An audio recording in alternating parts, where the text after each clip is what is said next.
សក្តារទី13នៃការប្រកួតបាល់ទាត់ជើងឯកយុវជនអាស៊ីអាគ្នេយ៍ Smart អាយុក្រោម16ឆ្នាំ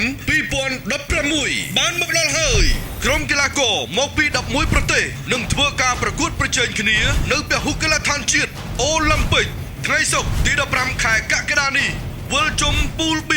ម៉ោង 3:30 នាទីរសៀលថៃប្រកួតជាមួយប្រ៊ុយណេម៉ោង 6:30 នាទីល្ងាចឡាវប្រកួតជាមួយទីមួខាងកើតផ្សាយផ្ទាល់ពីទីលានបាល់ទាត់អូឡ িম্প ិកតាមកញ្ចក់ទូរទស្សន៍ My TV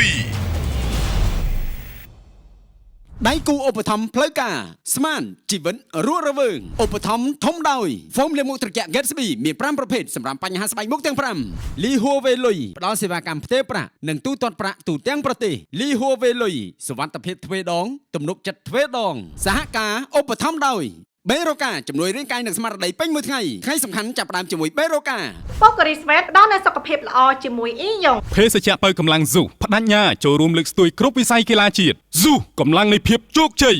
អ៊ីជីតាន់ឈ្ងុយឆ្ងាញ់ត្រជាក់ចិនឃ្លាបរោះគ្មានអង្គែគ្មានជាតិប្រេងស្រស់ស្រាយទ្វេដងដៃគូឧបត្ថម្ភដោយ AIB ផ្ដល់ជូននិស្សិតនៅថ្នាក់បរិញ្ញាបត្ររងនិងបរិញ្ញាបត្រជំនាញហិរញ្ញវត្ថុនិងធនាគារ